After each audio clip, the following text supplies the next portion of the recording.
नमस्कार।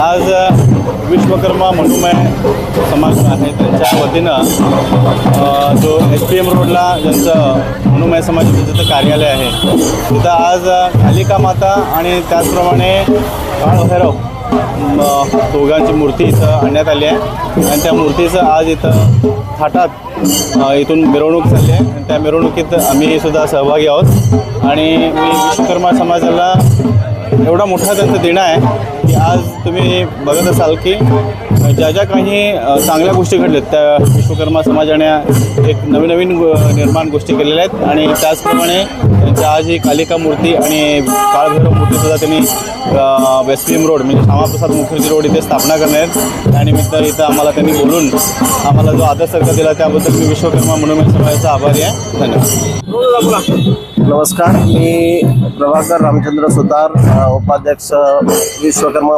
मनुमेय संस्था SPM road Belgaum. आज या ठिकाणी आपण कालिका देवी आणि श्री कालभैरव हे मूर्तीचं आगमन बेळगावात झालेलं आहे। याचीच प्रतिष्ठापना 6 तारखेला होणार आहे आणि 8 तारखेला आपला महाप्रसाद पण होणार आहे।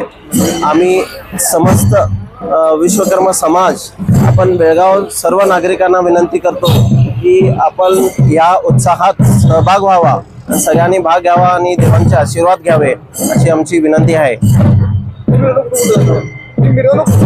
मिरवणूक आज ही गोवावेस दत्त मंदिर पासून सुरुवात होऊन गोवावेस सर्कल पासून आनंदवाडी, मग नागपाई सर्कल, शापूर खडे बाजार, अंबाबाई देवस्थान कडून तसंच पुढे जाऊन भातखंडे स्कूल कडून माधवा रोड इथे जाणार आहे। तिथून रेणुका देवी कोर्ट रोड कडे जाऊन तानाजी गल्लीद्वारे आपले कपलेश्वर मंदिर पर्यंत येणार आहे। तिथून आपल्या विश्वकर्मा मंदिर SPM रोड पर्यंत येणार आहे।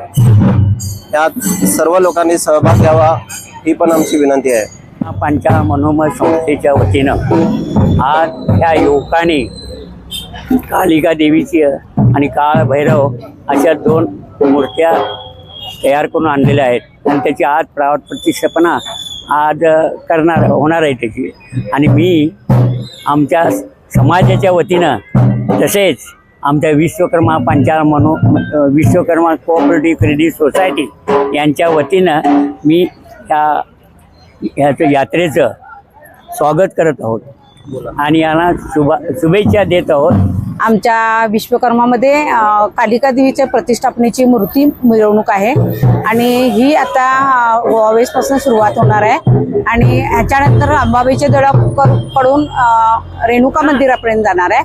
त्यानंतर आमचा तिथं प्राणप्रतिष्ठेचा कार्यक्रम 6 फेब्रुवारीला होणार आहे आणि विश्वकर्मा जयंती ही आमची 31 तारखेला होणार आहे आणि त्यासाठी आम्ही हे मिरवणूक काढलेली आहे।